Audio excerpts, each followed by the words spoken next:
महाराष्ट्र में जहरीली शराब पीने से 13 लोगों की मौत हो गई। मामला पुणे का है। बड़ी खबर आपको बताएंगे। पिंपरी चिंचवाड़ के दापोड़ी और फुगेवाड़ी क्षेत्र में 8 लोग और पुणे के काले पड़ल और हड़पसर इलाके में 5 लोगों की मौत से बखेड़ा खड़ा हो गया। बता दें आपको, पुलिस के अनुसार मामले में मुख्य आरोपी योगेश वानखेड़े को गिरफ्तार कर लिया गया है। आरोप है कि उसने स्प्रिट मिलाकर अवैध शराब तैयार की थी। बता आपको यह भी दें कि योगेश वानखेड़े पहले से ही अवैध शराब के कारोबार में शामिल था। उसके खिलाफ कई मामले पहले से दर्ज हैं। घटना के बाद महाराष्ट्र के मुख्यमंत्री देवेंद्र फडणवीस ने मामले में सख्त कार्रवाई के निर्देश दिए हैं। उन्होंने पुणे और पिंपरी चिंचवाड़ पुलिस आयुक्तों को संयुक्त जांच करने के आदेश दिए हैं। मृतकों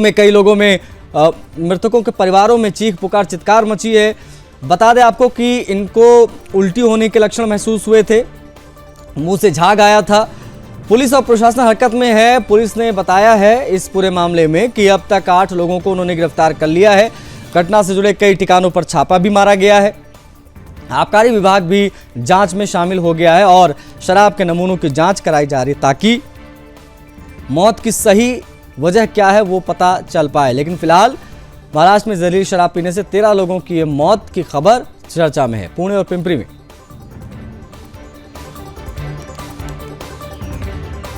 के बारे में डिटेल चौकसी करने के बाद ये प्रथम दर्शन ये पता चला है कि 7 लोगों की विषारी दारू के सेवन से मृत्यु हुई है और 3 लोगों पे विविध हॉस्पिटल में उपचार शुरू है। अब तक एक्साइज और पुलिस विभाग ने 8 लोगों को ताबे में लिया है। इन्वेस्टिगेशन शुरू है। इन्वेस्टिगेशन में डिटेल जैसा आएगा वैसा तपास आगे जाएगा। 7 लोगों की मौत हुई है और 3 लोगों के उपचार चालू है। 8 लोगों को ताबे में लिया है एक्साइज और पुलिस विभाग ने। पुलिस विभाग ने 5 लोगों को ताबे में लिया है, एक्साइज ने 3 लोगों को ताबे में लिया है। इसका भी इन्वेस्टिगेशन चालू है। इन्वेस्टिगेशन के जैसे इन्वेस्टिगेशन आगे जाएगा वैसा आपको आगे की ब्रीफ दी जाएगी। हमारे इसमें रिश्तेदार से क्या कहना? बाबा शेख हमारा भाई था, चचेरा भाई। और वो बाबा शेख हमेशा पीता था। हमको लगे कि हमेशा पीता है, इसके लिए दिक्कत हो रही है। कुछ बोल के हम हॉस्पिटल लेके गए 26 तारीख को शाम को। तो पहले हम लोग एक नर्सिंग हॉस्पिटल के उधर लेके गए, उन्होंने पकड़ा नहीं, बोले नहीं तुम पहले वाईसीएम लेके जाओ। हम वाईसीएम लेके जाने के बाद पता चला उनको पसीना बहुत आ रहा था और बाद में पता चला कि उन्होंने दारू बहुत ज्यादा पिए। फिर दारू निकाली पेट में से, तकरीबन मुंह से फेस आ रहा था। फिर हमको लगा ठीक हो जाएगा। सवेरे मालूम पड़ा कि 11 बजे की उनको डेथ करा दिया। तो हमको तब तक पता नहीं चला कि दारू की वजह से हो गया। मगर दूसरे दिन उनका दोस्त अकबर शेख सेम उनको भी वैसा इशू हुआ। तो फिर हमारा थोड़ा शक बढ़ गया। फिर धीरे धीरे क्वांटिटी बढ़ते गई। तकरीबन अभी 12 से 13 लोग हो चुके हैं। तो प्रशासन से यही दरख्वास्त है कि नहीं क्या ऐसे अवैध धंधे जो कर रहे हैं जिससे नुकसान हो रहा है, लोगों की जान जा रही है, तो इस पे कुछ कार्रवाई हो। और जो जिनके छोटे छोटे बच्चे हैं, जिनके इनका डेथ हो, जो छोटे छोटे जवान बच्चे हैं, उनकी शादी भी नहीं, उनके बच्चे हैं, तो उनके लिए कुछ आर्थिक मदद या कुछ करे या उनके फैमिली के लिए कुछ करे, या दरख्वास्त है बस प्रशासन। तो पुणे और पिंपरी का ये मामला है, 13 लोगों की मौत। बेहतर जानकारी के साथ हमारे संवाददाता विजय रणधीवे कनेक्ट हो गए, उनसे हम बात करेंगे। विजय, 13 लोगों की मौत का ये पूरा मामला क्या है, किस प्रकार की जांच चल रही है, बताइए।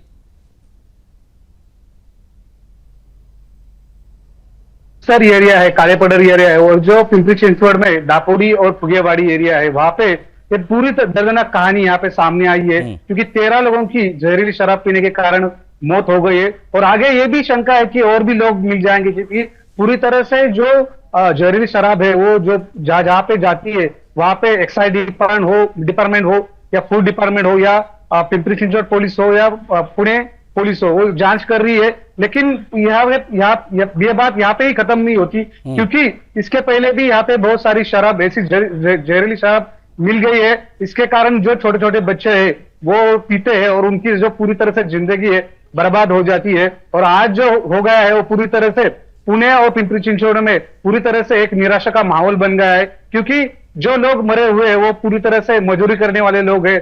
वो यहाँ पे मजदूरी अड्डा रहता है, वहां पे वो जाके काम करते हैं। और वो जो लोग मर गए तो उनके आगे उनके पीछे जो लोग हैं, उनका परिवार है, वो क्या करेगा, ऐसा भी पूरी तरह से उनके कुछ ना कुछ मिलना चाहिए, ऐसा आरोप हो रहा है। और पुणे पुलिस हो या पिंपरी चिंचवड़ पुलिस हो या एक्साइज डिपार्टमेंट हो या फूड डिपार्टमेंट हो, आखिर वो क्या कर रहे हैं, ऐसा ही बोला जा रहा है।